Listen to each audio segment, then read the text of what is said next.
This is for anyone who may be taken aback by my comments. I don't really care if you are. I hope you are. For years now, it has been, 2.5 years since he officially entered the political arena. Donald Trump, congratulations. You have made this country a land where sleaze is not just the language of politics, but the political environment itself.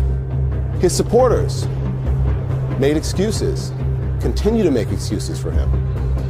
You also might want to do some self-examination.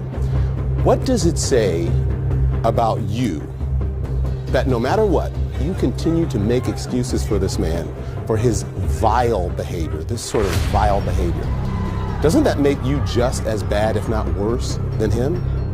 And for all of you who over the last few years have uttered that tired, lazy, uninformed, uneducated, ignorant response of calling me and others who point out racist behavior racists, you know what you can go do?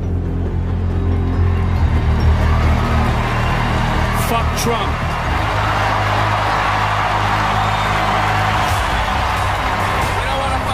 Get the fuck away from us.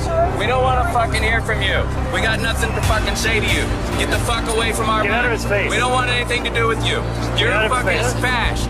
It's fucking over. The discourse is over. We have argued, we have pondered. The discourse is over. We're not going to be polite anymore. We're going to fight back. We begin with several developing stories here on a Friday night. First, the violent and bloody clashes outside a Donald Trump event. Violent scuffles ensued, all of this becoming a part of a pattern of unrest fueled by antagonism and divisive rhetoric. Kelly Burke is charged with disorderly conduct. Investigators say she was screaming obscenities at a teenage girl, all because she was wearing a T-shirt supporting President Donald Trump. You're a piece of shit, bro. You're a fucking piece of shit. Why did he get his hat taken by somebody who dislikes Donald Trump? Are you talking to the president? You ain't support shit, nigga. Just make that hat great again and turn it right in the trash. Look, nonviolence worked, and we are going to try to stop this. What we've got to do is fight in Congress, fight in the courts, fight in the streets.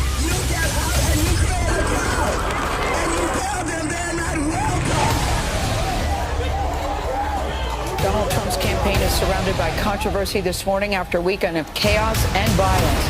It is a result of the culture of Trump supporters. We need a revolution. Are you suggesting that the entire Trump vote was racist and by racists? I think, yes. I'm not going to. I don't think that's a Nazi. I've never, I'm not a Nazi. What are you doing, man? The people of color who are attacked by their fellow citizens who feel emboldened to be publicly racist. Because the president is. His supporters, what does it say about you? A terrifying night of violence as Donald Trump supporters were attacked by an angry mob waiting for them outside a Trump rally. This guy like sucker punched him in the back of the head. You also might want to do some self-examination. Another fist fight's about to break out right now. Trump supporter is getting pummeled right now. One Trump supporter got knocked around when a fight broke out. Homeless woman confronted as she showed her support for Donald Trump with his star on the Hollywood Walk of Fame. You continue to make excuses for this man, for his vile behavior. Doesn't that make you just as bad, if not worse? The protesters shaking cars, breaking taillights. The mob even followed the Trump supporters to their cars. We will punch some people in the face. Trump supporters harassed, beaten, and bloodied by mobs of protesters. Who ruled it? These are anti-Donald Trump protesters. He's bleeding bad. No, he's bleeding bad. He's bleeding bad. He's bleeding bad.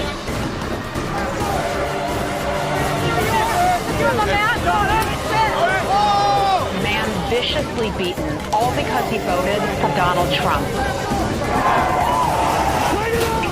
Oh shit, he's bleeding. Yo, yo, yo. Bleeding.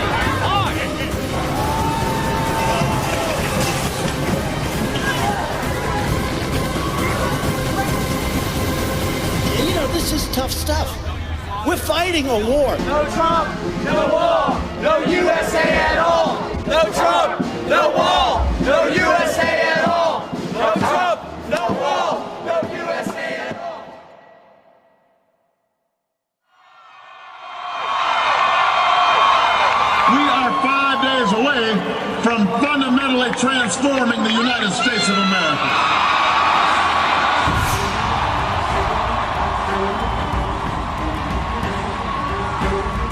Obama had tried to fundamentally transform our country. And I didn't understand yet how far our country had gone, how much Obama had given away our nation. Taking a look at the labor force participation rate, it's the lowest it's been in decades and has been on a steady decline during the Obama presidency. Where the country was before Trump got into this race was it was a dismal economy. We're still living on the Obama economy, and we're in the worst shape we've been at in the entire post-World War II period. Unemployment was high, people were downtrodden, people were disappointed, and we became the laughing stock of the foreign policy world because we had an American president who was an apologist for leading the greatest country in the world. And what we saw was this president go overseas and start bowing to foreign leaders and being apologetic for having the greatest superpower the world has ever seen. What we needed was not a litigator, we needed a fighter. We needed someone that understood this is a cultural war, that the left wants to undo our country. They want to take down America. No Trump, no wall, no USA at all. No Trump, no wall, no USA at all. No Trump, no wall, no USA at all. No Trump, no wall, no USA at all. Donald Trump said, "Not on my watch." Now is the time to fight, and Donald Trump was the man to do it.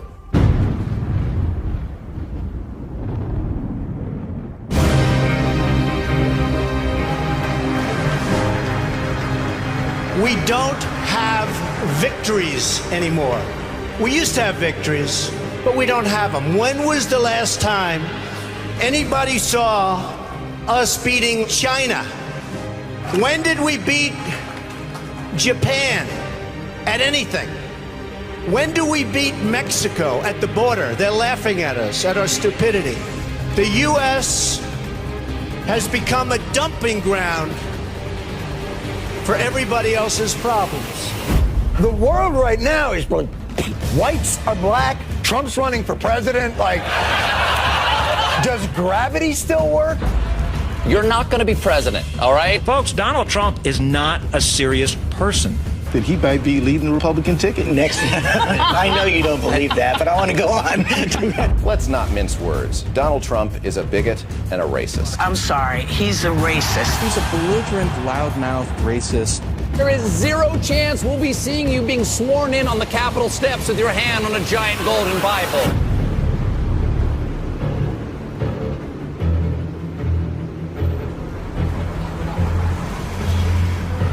The very first thing I noticed about Donald Trump was when he came down the escalator and he said, "I'm rich." I'm really rich. I'll show you that in a second. And by the way, I'm not even saying that in a brag. That's the kind of mindset, that's the kind of thinking you need for this country. I'm very, very, very, very, very rich, and I want to show you how to get rich with me. I am officially running for President of the United States, and we are going to make our country great again.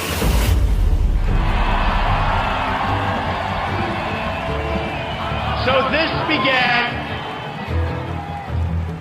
as 500 people in a ballroom in Phoenix. And the hotel called us up and they said, "Please don't do it here. We're going to be swamped. It's going to destroy the building. And we will make America great again." It's been amazing. And outside, sadly, we have thousands of people that can't get in. So you know real estate. You know real estate.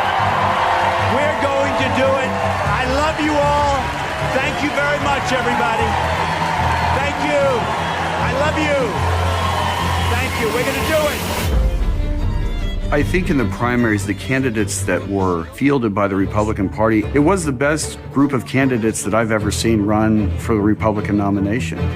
And it's one that Trump was able to dispense with very quickly and I think very easily. And that's because he connected to voters in a way that they didn't. I was told by everybody, do not go to Iowa. You could never finish even in the top 10. And I said, but I have friends in Iowa. I know a lot of people in Iowa. I think they'll really like me. Let's give it a shot. They said, don't do it. I said, I have to do it. And We finished second, and I want to tell you something. I'm just honored. I'm really honored. And there's a reason his support collapsed in the final days. You look at all the entrance polls, people decided the last week, last 2 days, last day. They went to Rubio and Cruz. Donald Trump is the here today, gone tomorrow candidate for president. Fox News can now project that Donald Trump will win the Republican presidential primary. Because as entertaining as Donald Trump is a liar. And which Republican candidate has the best chance of winning the general election? Of the declared ones right now, Donald Trump. Donald Trump, the billionaire real estate magnate, will win the South Carolina Republican primary. There's not going to be a President Donald Trump. CBS News is projecting that Donald Trump is the winner in the state of Florida. So here you have two sides within the same party battling over who's going to be right when this is all over. Your words were, among Hispanics generally, Trump polls only slightly better than cancer. Well, I mean, at least it's slightly better, right? Trump claimed big wins in the South, a 22-point margin in Alabama, 14-point victories in Tennessee and Georgia, with tighter wins in Arkansas and Virginia. The RNC has booted National Review from co-sponsoring the Republican debate next month. This after the conservative magazine assembled a group of prominent pundits with a single goal: stopping Donald Trump. Donald Trump will never be elected president of the United States. He is not a typical politician. Fans were flooding Trump events, turning out in record numbers. People there were groupies. They would go to 7, 10, 15, 30 rallies. They'd travel around the country to see him. They would wait in line for 8, 9, 10 hours in the rain, in the snow. This evening, his last opponent dropped out. Trump is the Republican Party's presumptive nominee for president. Donald Trump is, in fact, the party's presumptive nominee. And I could not be more proud tonight to present to you and to all of America my father and our next president, Donald J. Trump. Our convention occurs at a moment of crisis for our nation. The attacks on our police and the terrorism of our cities threaten our very way of life. Any politician who does not grasp this danger is not fit to lead our country. The crime and violence that today afflicts our nation will soon, and I mean very soon, come to an end. Beginning on January 20th of 2017, safety will be restored. What about our economy? Again, I will tell you the plain facts that have been edited out of your nightly news and your morning newspaper. Nearly 4 in 10 African American children are living in poverty, while 58% of African American youth are now not employed. 2 million more Latinos are in poverty today than when President Obama took his oath of office less than 8 years ago. Another 14 million people have left the workforce entirely. The most important difference between our plan and that of our opponent is that our plan will put America first. Americanism, not globalism, will be our credo. The American people will come first once again. Big business, elite media, and major donors are lining up behind the campaign of my opponent because they know she will keep our rigged system in place. My message is that things have to change, and they have to change right now. Every day, I wake up determined to deliver a better life for the people all across this nation that have been ignored, neglected, and abandoned. I have visited the laid-off factory workers, and the communities crushed by our horrible and unfair trade deals. These are the forgotten men and women of our country, and they are forgotten, but they're not going to be forgotten long.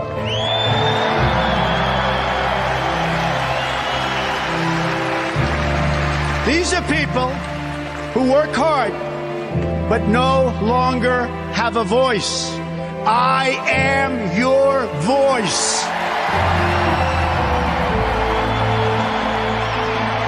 Unlike the massive crowd at the Trump rally, only 600 people showed up for Hillary Clinton's rally last night in Iowa. I knew things were changing because I would see the rallies in Ohio and Michigan and Pennsylvania. It's supposed to be a blue wall. I thought Donald Trump was one of the first politicians in a while who looked at voters and saw them as real people in concrete situations, people with real everyday problems, and who saw them as his fellow Americans. He kind of looked at them as part of a national family. That's Donald Trump reminding the people of where it used to be a better country, where we had manufacturing, where guys who worked in steel mills and coal plants were heroes of our country. And now under the Obama years, those jobs were decimated. And he promised to bring those manufacturing jobs back because middle America had been left behind. Today, on a very complicated and very difficult subject, you will get the truth. The fundamental problem with the immigration system in our country is that it serves the needs of wealthy donors, political activists, and powerful politicians. Let me tell you who it does not serve. It does not serve you, the American people. Doesn't serve you. Illegal immigration costs our country more than $113 billion a year. Most illegal immigrants are lower-skilled workers with less education who compete directly against vulnerable American workers. Only the out-of-touch media elites think the biggest problem facing American society today is that there are 11 million illegal immigrants who don't have legal status. To all the politicians, donors, and special interests, hear these words from me and all of you today. There is only one core issue in the immigration debate, and that issue is the well-being of the American people. Build the wall. Build the wall. They will.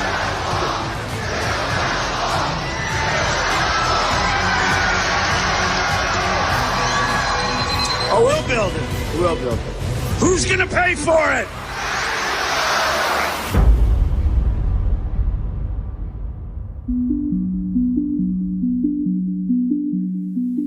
You can put half of Trump's supporters into what I call the basket of deplorables. Right? The racist, sexist, homophobic, xenophobic, Islamophobic, you name it. When Hillary Clinton called our voters and our supporters deplorable, I think it helped change the dynamics of the entire race. So what does she get out of criticizing a quarter of the country, presumably some of whom she'd love to have vote for her? We have the support of cops and soldiers, carpenters and welders, the young and the old, and millions of working class families who just want a better future and a good job.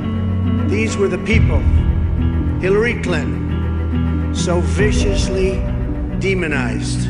These were among the countless Americans that Hillary Clinton called deplorable. What Hillary Clinton has done here is she's created a community.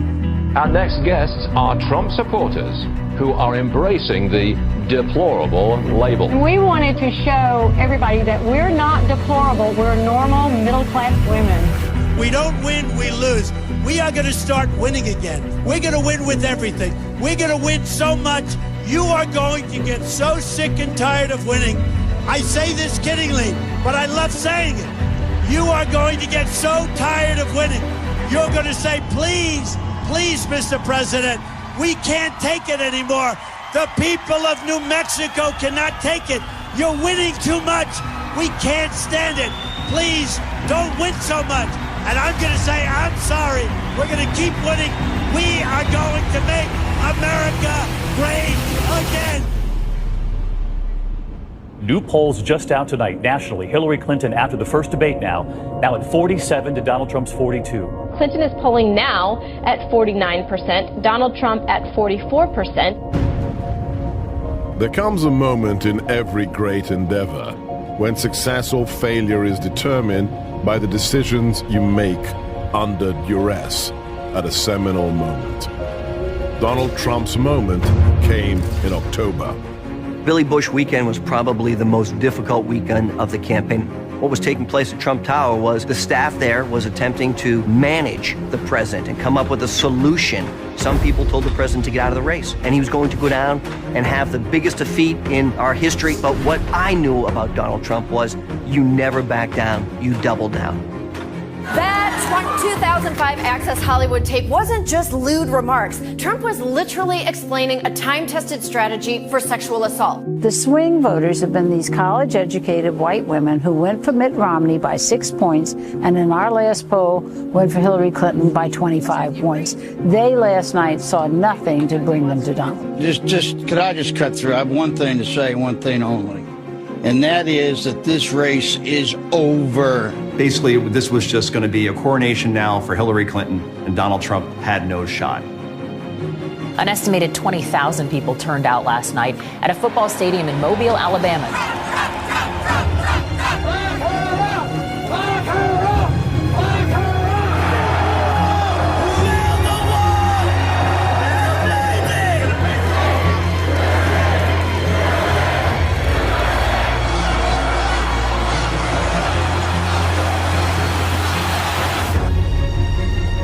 NBC News SurveyMonkey poll is out today. It puts Hillary Clinton up by 10 points over Donald Trump.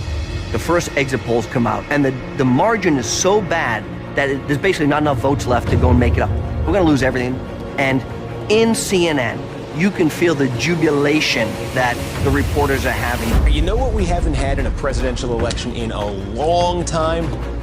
A real landslide. And I don't want to oversell this here, but at least right now, in this moment, we're seeing an interesting possibility in this presidential race. It was funny because when I saw Florida come in and they refused to call it for Donald Trump, I knew at that moment that CNN didn't want to call it because it would be the end of it all. The result of the election hasn't been officially declared yet, so I knew at that moment that the president had won. I did not think the swamp could be beaten. I did not think that the Hillary Clinton machine could be beaten. I did not think that Donald Trump would beat them. The biggest surprise of the night. But if I had to say secondary to that, it would definitely be the response of all the pundits and the pollsters as they saw their whole brand just melt around them when they were proven 100% false on everything that they had been saying for the last 6 months. And all of a sudden, by 10:30 at night, I know Trump's going to be the president-elect of the United States. And I've got to go back on CNN. And it was an amazing feeling. You've won, so act like you've won. I think Donald Trump is going to go on tonight. I think he's waiting for Hillary Clinton to call him and concede this race. And then he's going to make a very gracious speech which says, I want to be the president for the entire United States. I want to bring everyone together. I don't think it's outrageous for him to wait. No candidate in modern American politics has ever run a wire-to-wire first-place campaign. We went in first place, and we never looked back. We are going to make this decision now. The Fox News decision desk has called Pennsylvania for Donald Trump. This means that Donald Trump will be the 45th president of the United States.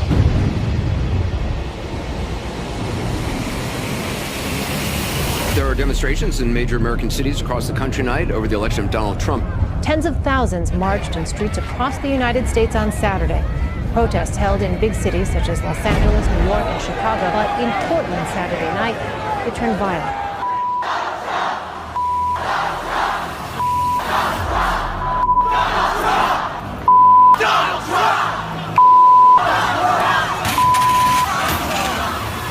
filling the streets in America's cities, protesting President-elect Donald Trump. Crowds set fires, blocked freeways, and gathered at Trump's buildings all across the country. You're awake, by the way. You're not having a terrible, terrible dream. Also, you're not dead and you haven't gone to hell. This is your life now. This is our election now. This is us. This is our country. It's real. Washington Post is now reporting that a secret CIA report concluded, quote, that Russia intervened in the 2016 election to help Donald Trump win the presidency. The most important thing to understand about what happened in 2016 is that it wasn't about a man, but it was about a message and a platform. Both left and right had betrayed the nation. The GOP didn't understand that Donald Trump won despite the Republican Party, not because of the Republican Party. When he took this country over on January 20th, 2017, we were in real trouble, and we still are. I attended the inauguration with my wife, was going to become a citizen just a month later. She had never heard a politician speak like this, and she mentioned that this is going to be a presidency like we'd never seen before. And when you listened to that inauguration speech, you understood that he was getting ready for battle. We will reinforce old alliances and form new ones and unite the civilized world against radical Islamic terrorism, which we will eradicate completely from the face of the earth. And after that speech, we got a preview of exactly what the media was going to do in terms of coverage of Donald Trump, in calling it dark, in evoking Nazism, in saying all the most horrible things that you can say about an inauguration speech. When he said today, America first, it was not just the racial, the Hitlerian background to it. This American carnage stops right here and stops right now. The media can't resist it. Why could they always not resist comparing folks to Nazi Germany or Hitler? From this day forward, it's going to be only America first. America first. Who want to hear that message of America first. However, it carries with it overtones from the 1930s when an anti-Semitic movement saying we don't want to get involved in Europe's war. It's the Jews' fault in Germany. The words themselves carry very ugly echoes in our history. Finally, we must think big and dream even bigger. In America, we understand that a nation is only living as long as it is striving. We will no longer accept politicians who are all talk and no action, constantly complaining, but never doing anything about it. The time for empty talk is over.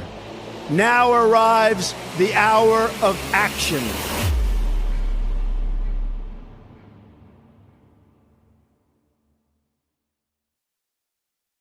President Trump signing executive orders in his first few days in office. Just moments ago in the Oval Office, as he did sign two executive orders, one to officially ease the burden on Obamacare. American worker hiring freeze except the military. What does that mean, Mark?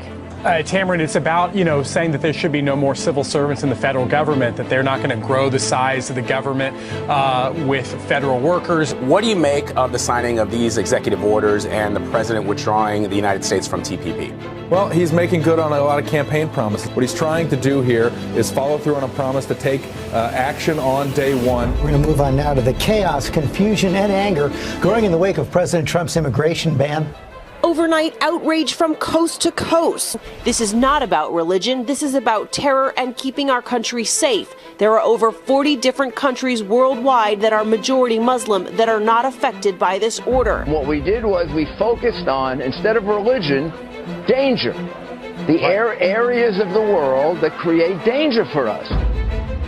Besides the opposition media, now that Donald Trump holds the most powerful seat in the world, he is faced with opposition from all sides.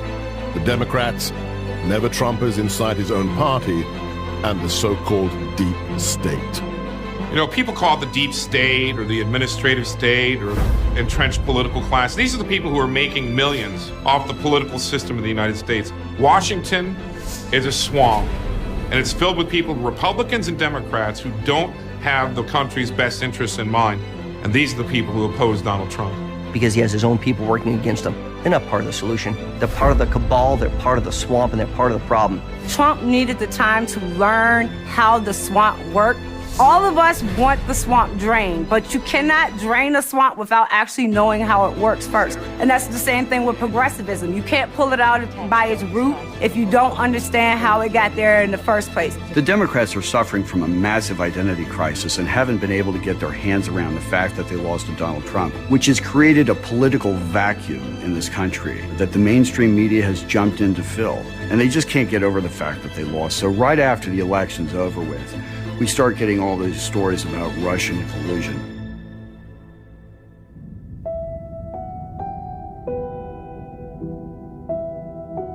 We can't really see anything of collusion. We are at a point where many people in the American public see this investigation for what it is, a way to take down a president. And if it isn't collusion, they'll pivot to something else that has nothing to do with collusion. And the blind partisans, and particularly people in the media, will just run with that narrative. They have phony witch hunts going against me. They have everything going. And you know what? All we do is win, win, win. I don't think the people of the United States wanted an investigation. I think this was an investigation brought on by a conspiracy of people within the entrenched political class in Washington to get rid of Donald Trump. Now that I've been through my own sit-down with the Mueller team, it becomes very obvious to me that this isn't about Russia collusion. It's about getting Donald Trump.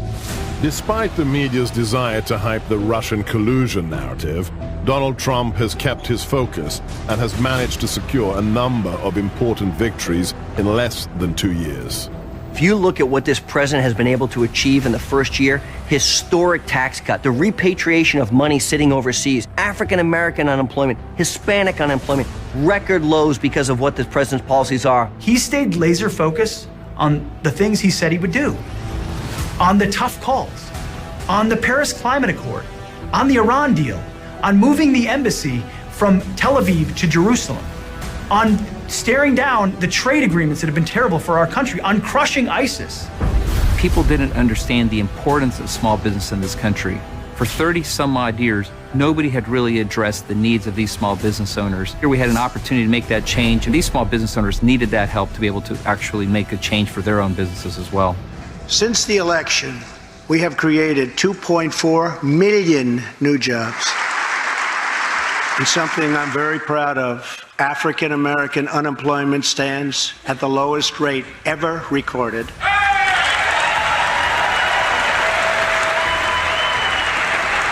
Unemployment for Hispanics hit an all-time record low in June, and new polls showing that Trump's approval rating among Hispanics rising rapidly. Not only because of the tax cuts, but because of the deregulation that he has forced through the stroke of his pen. He has removed the government boot off a small business's neck. We've seen big companies and small companies alike who are saying, because of the policies of this administration the first year and a half, we're growing our business. Our economy is moving in the right direction. That alone would be enough for any other president to secure a re-election right now. You couple that with the success that he's had in getting a Supreme Court justice on the court, more federal bench justices than any president in his tenure at this point ever in history. You look at the Conservative Heritage Foundation, they say, in his first year, Donald Trump has done about 64% of our mandate for leadership. So we were quite encouraged, and for anyone who doubts whether or not we have a conservative president, we in fact do. I've been astonished to watch what it looks like when you see the speed of business versus the speed of government, the speed of action versus the speed of promises. Donald Trump is a businessman who has unleashed the climate of business in this country.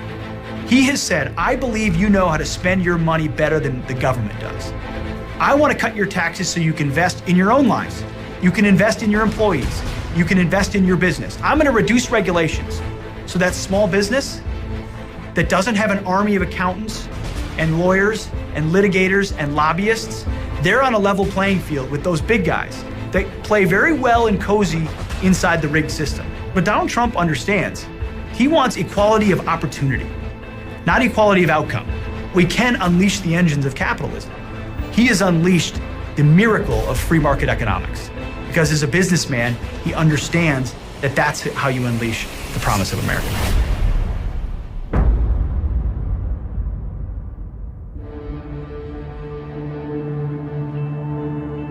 Today, I want to talk about how to grow the African American middle class and to provide a new deal for Black America.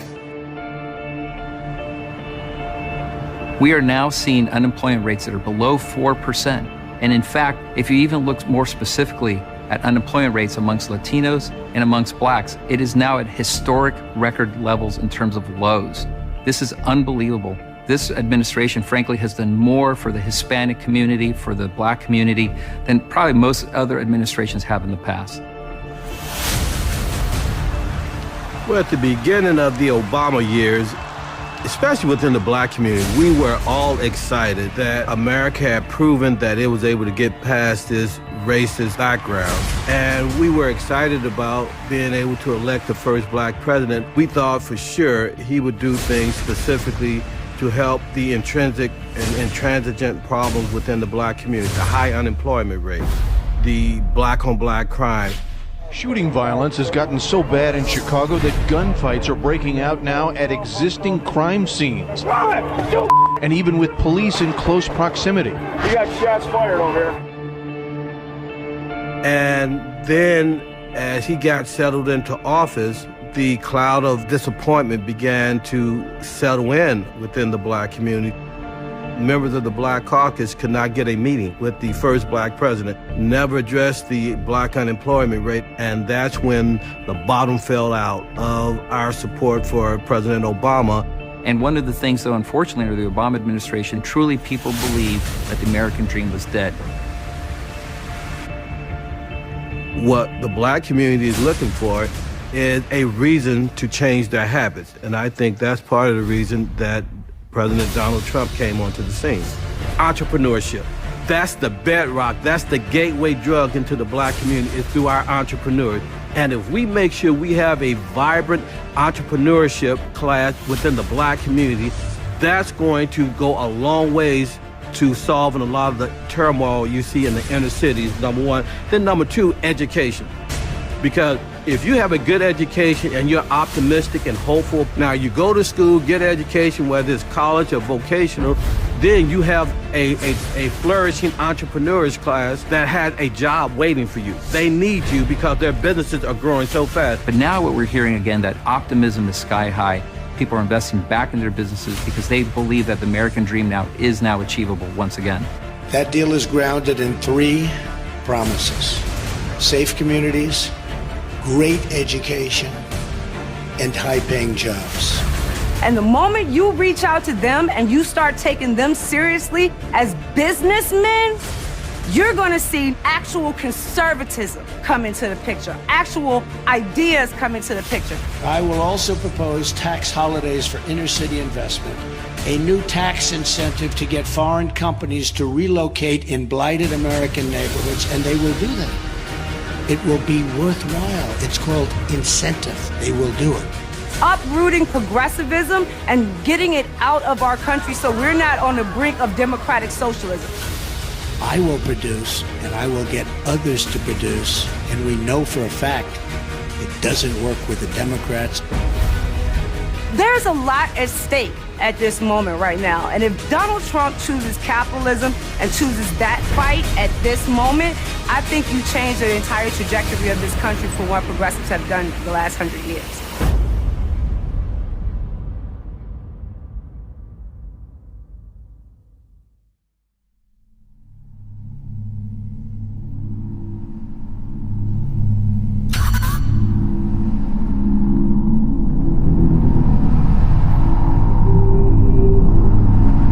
They want to kill not only our civilians, all over the world. And it's going to be stopped. It's going to be stopped. Somebody criticized me the other day because they asked me what I'd do, and I said, I'm going to bomb the shit out of them. It's true. I don't care. I don't care. They've got to be stopped. The most underreported story of 2017 was the decimation of the caliphate that is ISIS in Syria and Iraq. 98% of that caliphate has now been destroyed. President Trump, as a candidate, said that we'll bomb the hell out of them, and he got ridiculed for that. Well, where are we now? We see a caliphate that's decimated, yet most people wouldn't even know that 98% of that caliphate is destroyed because simply it's not being reported. there have been hundreds of modern jihadi organizations that wished to bring back the caliphate that was dissolved after World War I. But every single one of them failed. All of them failed until a group called ISIS reestablished the caliphate. President Obama warns that the fight against Islamic State will take time. The president went to the Pentagon for a briefing with the country's top military commanders. He called the fight against Islamic State a generational struggle. This will not be quick. This is a long-term campaign. ISIL is opportunistic and it is nimble. In many places in Syria and Iraq, including urban areas, it's dug in among innocent civilian populations. It will take time to root them out. Meaning your children, my grandchildren, would have to fight these jihadis decades from now. Donald J. Trump and his administration, with the focus on the physical caliphate, compressed Obama's generational war into the span of 4 months until the caliphate was no more. We've made tremendous strides, obviously, in Syria with ISIS. We've taken back virtually all of the caliphate, all of the land. Same thing in Iraq, and we're making tremendous strides. It's sort of the unwritten story right now. President Trump praising the news that ISIS has lost 98% of the territory it once held, with half of those victories coming since he took office. Just last year, ISIS controlled an area in Iraq and Syria the size of Ohio. Look at that on the map. Take a good look at it. And now we're going to show you what exists today. This is the remaining strongholds that are there, a small area along the border. So, big accomplishment. I'll never forget seeing the black flag of ISIS fly over Fallujah, Ramadi, Samarra, other towns that Americans had fought to liberate. And when we saw that, the images were jarring, but the response was infantile. Barack Obama called them the JV team. In January, President Obama told the New Yorker magazine's David Remnick that ISIS, which was then still considered a part of al-Qaeda fighting in Syria, was like a JV basketball team. We're not here to play games. We're not here to build schools. We're not here to hand out soccer balls. We're here to put a rifle round between the eyes of ISIS, to drop a Moab on their face and make sure they never come back to this earth. And here we are now, and the ISIS caliphate has been destroyed. That's the kind of leadership I want, is a commander-in-chief laser focused on destroying the enemy. Where are the front page headlines? Where are the deep dive stories about the lives that were saved? Where's the talk of the courage of Iraqis, of Kurds, of Syrians, of Americans, putting their life on the line so that ISIS dirtbags can be put into the dirt? Of course, those stories aren't told, because those stories would amplify the success of a commander-in-chief that this media hates.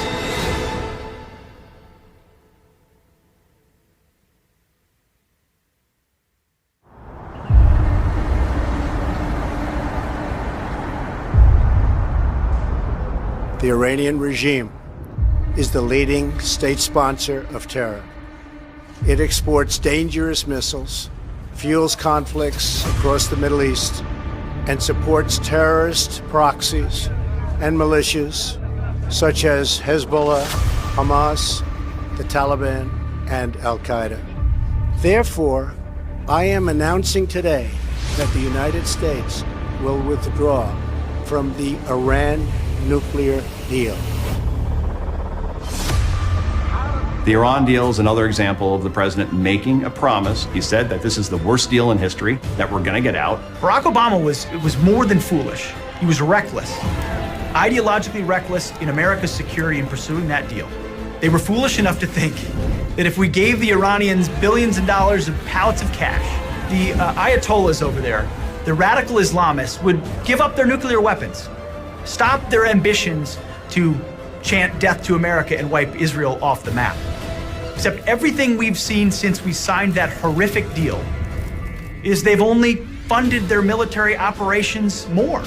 They've only exported more Islamic terrorism in the region. They've only sought to expand their influence, undermine America, and undermine Israel in the process. And thank God we have a president who stepped up and said, that's not a deal worth making, let alone a deal worth keeping. America will not be held hostage to nuclear blackmail. We will not allow American cities to be threatened with destruction, and we will not allow a regime that chants death to America to gain access to the most deadly weapons on earth. Today's action sends a critical message. The United States no longer makes empty threats.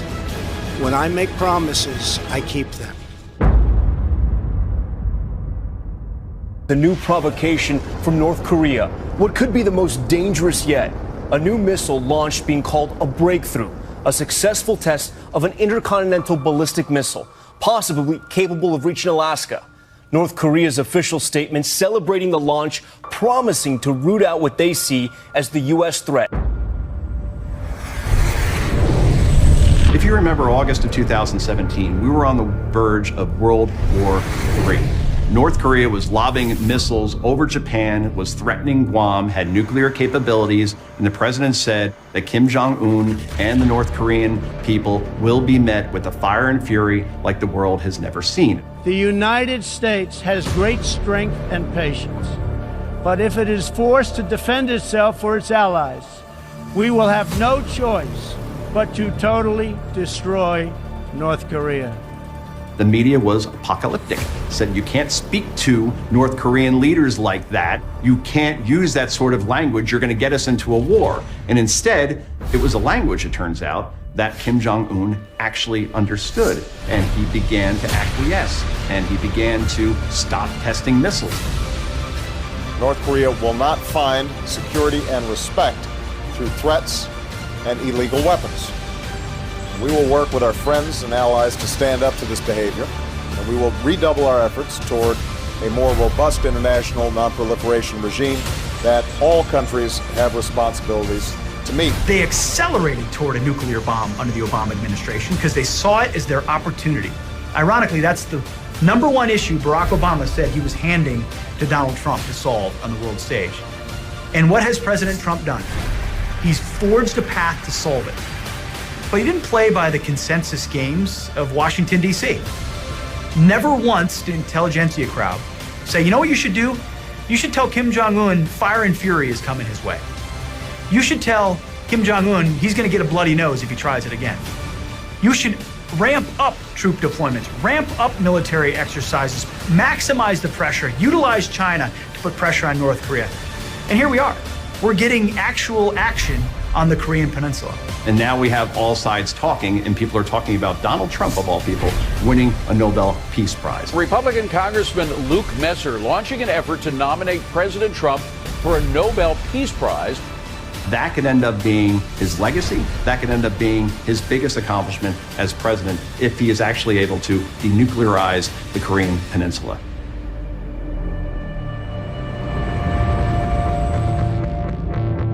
In the Kate Steinle murder case, the illegal immigrant Garcia Zarate, who killed Kate Steinle on that pier in San Francisco, was acquitted just a short time ago of murder and manslaughter charges. When Donald Trump took that escalator down in Trump Tower, as soon as he honed in on immigration, I knew that he was speaking to an America that had been told that they weren't allowed to talk about these issues, that they were verboten, that they had to be censored in public discourse for the sake of social cohesion. Donald Trump was having none of it.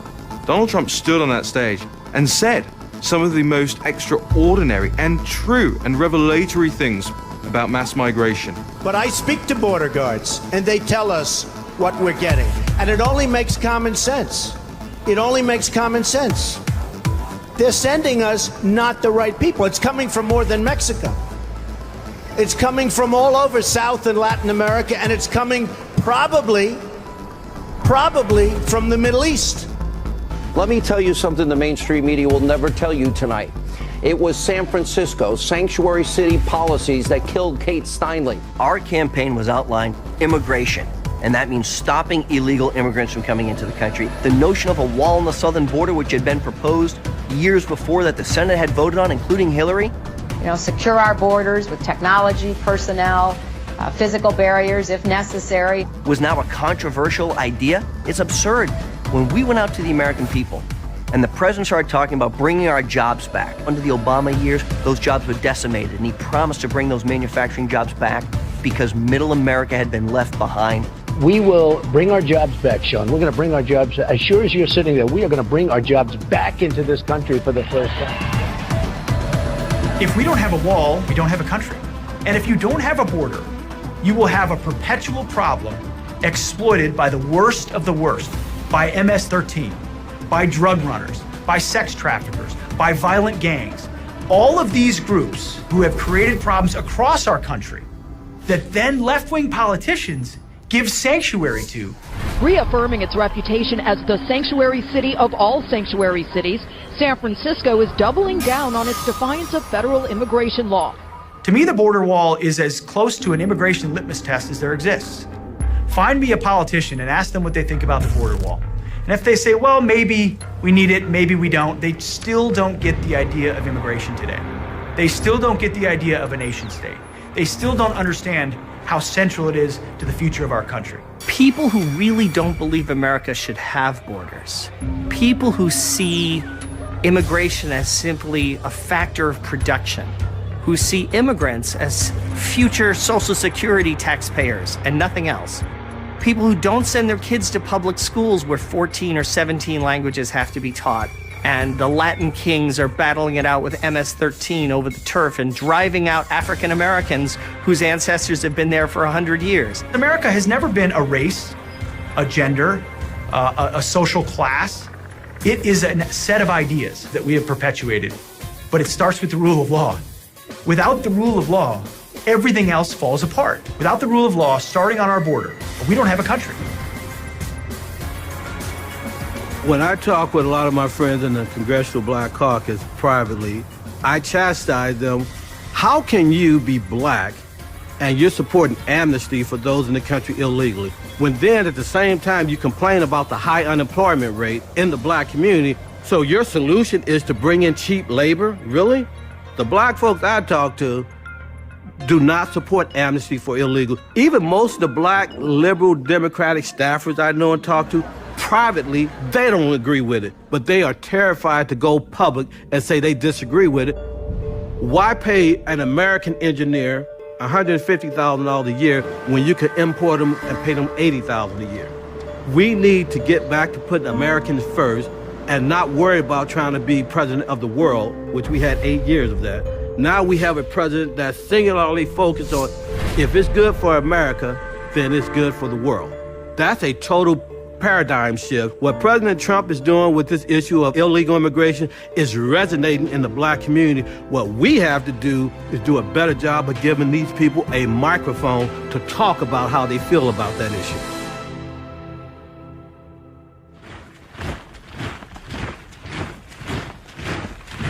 I don't believe there's a bigger geopolitical issue that threatens American security directly than the rise of China.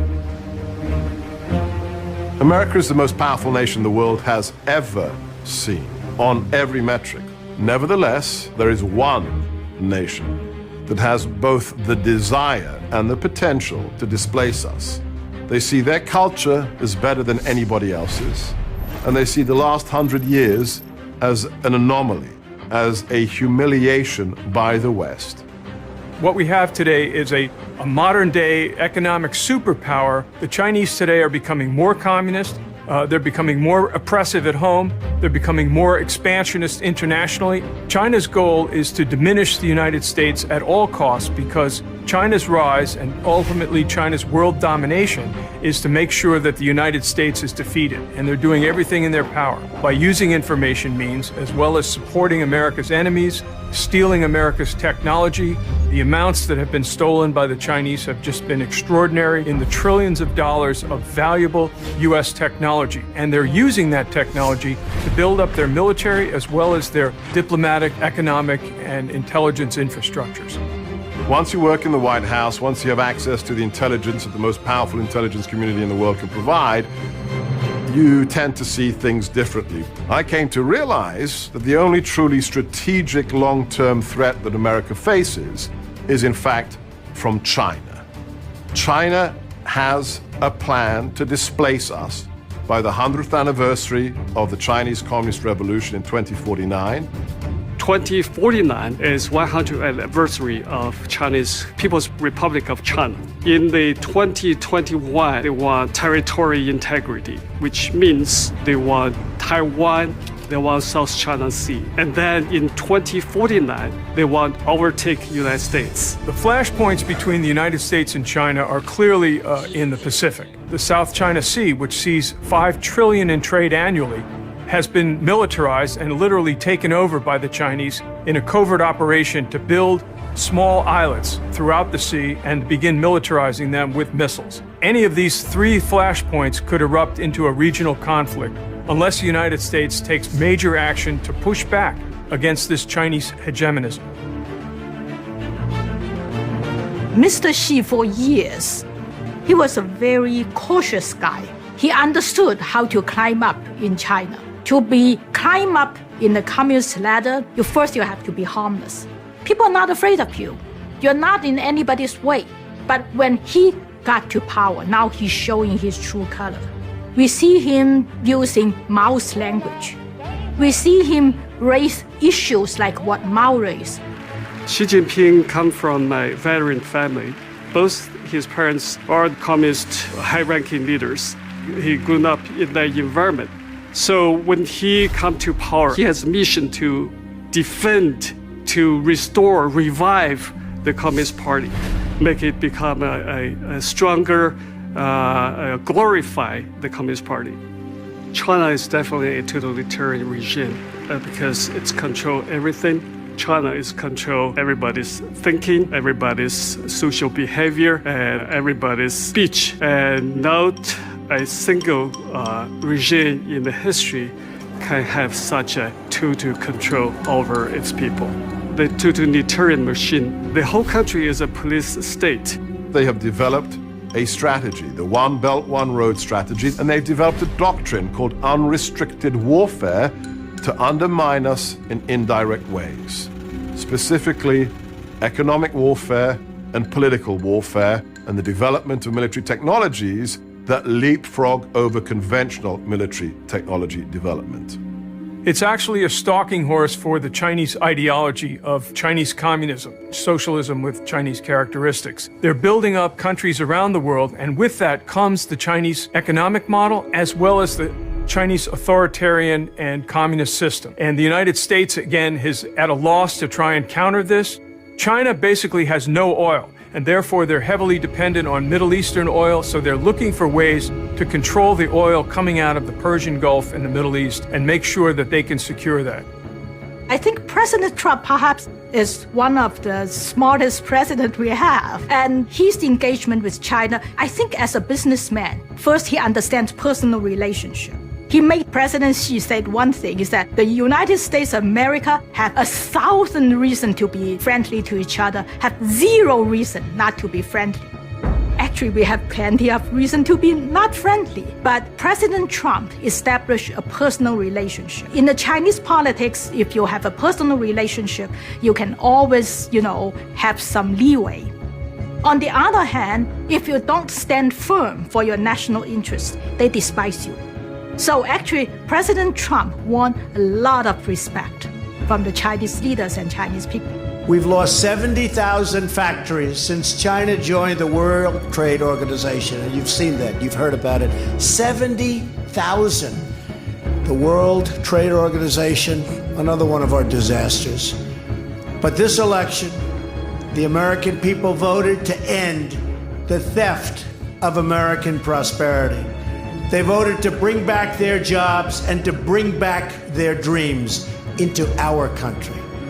That's why I'm here today. In just a few moments, I will be signing a Buy American and Hire American executive order. You haven't heard about that in a long time in this country. With this action, we are sending a powerful signal to the world. We're going to defend our workers, protect our jobs, and finally, put America first.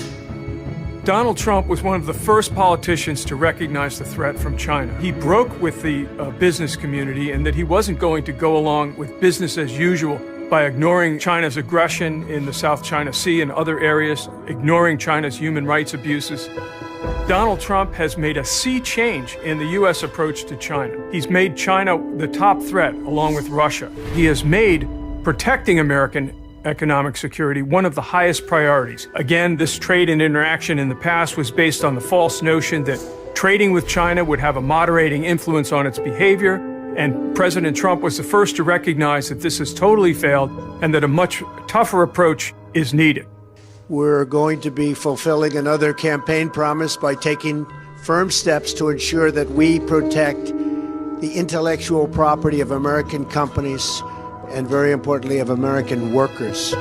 No, mark my words. If the 21st century is not an American century, the 21st century will not be a free century. And I'll tell you this, the Chinese, the communists, believe the future is theirs, that their economy and its central planning is the future, that their military will eventually overtake America's. And they do not believe that our will is strong enough to confront them. They believe America is a declining power, that free peoples and capitalism inevitably implodes, and that central planning and dictatorship and communism is the way of the people. If we do not stare down China, not just on trade, but on their military ambitions, the 21st century could be a Chinese century. And that means it sure is not a free one.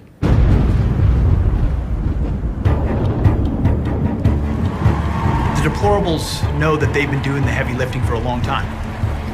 They're the guys from the small towns across America whose parents have the 9-to-5 jobs, make just enough to get them off to college, but infuse in them the values that matter the most.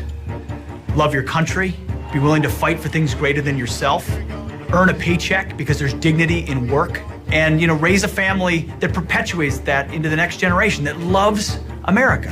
So the deplorables said, the way I give to my country is to give the way the previous generation did.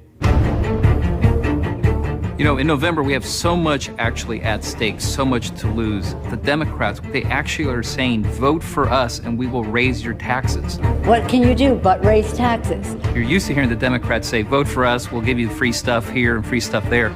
Our small business owners right now, their optimism is sky high because they believe that these are the tax cuts that they're going to be facing in the future.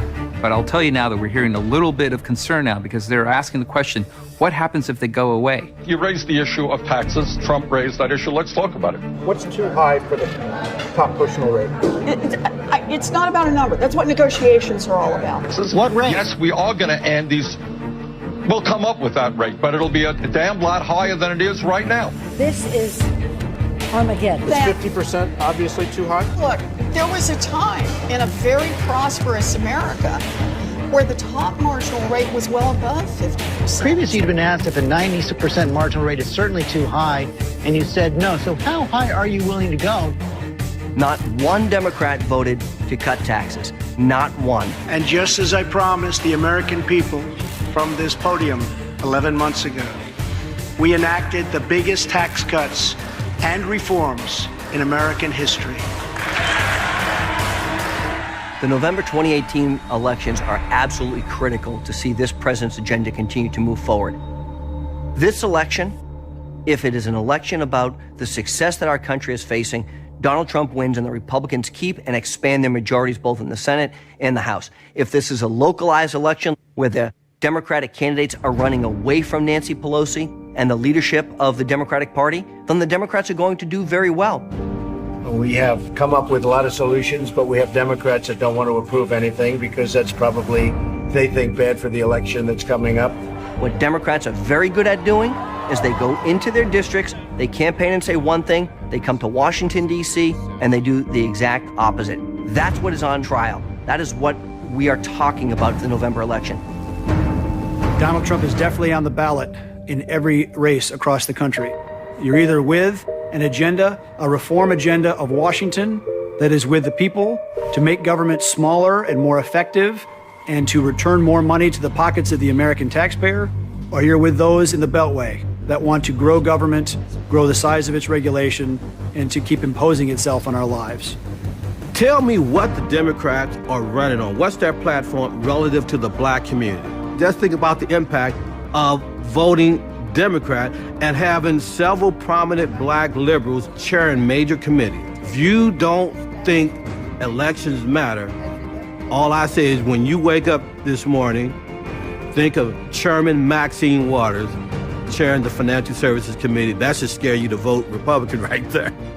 I don't think there's been a midterm election this important in my lifetime because the Democrats want to take us back to taxes and to the regulatory state and largely the politicization of everything, okay? One of the reasons the economy is doing well now is because the president is getting the boot of government off the necks of business people and farmers and people that make things, grow things, and build things. And the government released its gross domestic product report for the second quarter this morning. It showed the U.S. economy grew 4.1% from April through June. That's the best showing since 2014. The Democratic Party of America have wasted the first year and a half of the Trump presidency attacking him on nonsensical issues because they think, firstly, they control the media. They think, secondly, they control the culture. And so their ideas will pervade, their ideas will filter down necessarily no matter what. They don't rule the roost. They have no answers. So they resorted to racist and xenophobe and all these other things. The Democrats have nothing to run on in November. What platform do they have? Are they going to vote on let's bring ISIS back? Let's get rid of the 5 million job bonuses that have been created by the tax reform? Shall we not build the wall? They can't run on this. The 2016 election was a peaceful political revolution, and it was historic. I have a whole list of accomplishments that the group behind me have done in terms of this administration and this Congress, but you've heard it before. We are making America great again. But 2018 is even more important than the election of the president. The whole Make America Great Again agenda relies upon 7 more years of this administration being able to bring us back to where we should be. So yes, without a doubt, this election cycle is about the highest stakes possible for our nation. There is a lot at stake in November for the American public, and it really comes down to one question, which is who do you actually best believes deserves to make the choice for you? Do you make the choice for yourself, or do you allow the government to actually make the choice for you? 2018 is another election about Donald Trump. What they want to do is shut up the deplorables. They want to shut you up because you know what? They're scared of him. They are scared of what he's done. They're scared of the economy that he's created. It scares them that our allies in the world love us and trust us more than ever because they were supposed to hate this president, according to the elite media. They are terrified of President Trump because they're terrified of you and your values. There's a new Gallup poll that shows President Trump's rating are on the rise, and 90%, in fact, of his party supports the president. That's the second highest rating in modern history for the GOP. What is glaringly obvious is that the left and the opposition party in the media, they do not have any answers against the Make America Great Again agenda. They don't have any policy solutions. They know that Trump is on the rise out there in the polls because he's doing what he was elected to do. He's delivering jobs, he's securing the border, even his foreign policy, probably the greatest foreign policy we've seen in decades. 2018, therefore, represents a vote for Donald Trump or a vote for impeachment of Donald Trump, because they cannot defeat this agenda at the ballot box. Impeach 45! Impeach 45! If the Democrats win the midterms, they are going to go after Donald Trump for impeachment. The only thing they can run on is hatred and the impeachment of the president. It is a foregone conclusion that if they lose the House and the Senate, impeachment proceedings will begin almost instantly. We have some real big issues that we're going to be losing on. One is infrastructure, which was another big campaign promise. Building the wall is going to be imperiled. And depending on what happens in the Senate, the whole judicial nomination could come to a complete and grinding stop. We're going to have some Supreme Court vacancies that are going to determine the future of this country for the next 50 to 60 years. Those are critical nominations, and they need to get confirmed by the Senate when they're made. And if we lose, if the Democrats take the Senate as well, we're going to lose all those judicial nominations. And that's why we must do everything in our power to block this appointment. Let's take a page out of Mitch McConnell's book and not have a vote on this until the midterm elections. If they take the House, we will have a divided impotent government where nothing gets accomplished. It will be ugly and horrible, even beyond the ludicrous and dishonest impeachment hearings, which manifestly corrupt Democrats will be conducting in the full light of day, with everyone knowing that it's purely a partisan exercise. I don't respect this president. I don't trust this president. He's not working in the best interest of the American people. His motives and his actions are contemptible, and I will fight every day until he is impeached. We have to keep the House, because if you listen to Maxine Waters, she goes around saying, we will impeach him. We will impeach him. Then people said, but he hasn't done anything wrong. It's time for his agenda to be enacted fully. And we need the midterm elections to stay with the Republicans for that agenda to continue. Otherwise, you're going back to more regulation, more taxes, and more state control from an Obama-Clinton approach to government. Going out in 2018 is like going out in 2016 or going out in 2020. This is a referendum as to whether or not the forgotten man will be remembered and whether or not the deplorables will still be heard. And whether or not we live in a system where a duly elected president is allowed to do his job. The president is unstoppable. What he did when he ran for president wasn't done for money and wasn't done for fame. He will never give up, but he's only one man. For the last 30 years, our nation has been covered in an ice blanket of political correctness that froze solid the media, the arts, and politics. We allowed that blanket to fall. But then, 2 years ago, along came a man, the kryptonite of political correctness. I will always put America first. And like an ice-breaking ship, he slammed into that ice and broke a pathway and freed that sea lane up. But if you understand the physics of icebreaking, when that tungsten hull rides down on that ice and breaks it free, if you don't have a flotilla of ships that comes in right behind the icebreaker, in real life what happens? The ice comes around the bow, around the hull of the ship, and then almost instantaneously re-knits itself and closes off that waterway. America must create the flotilla.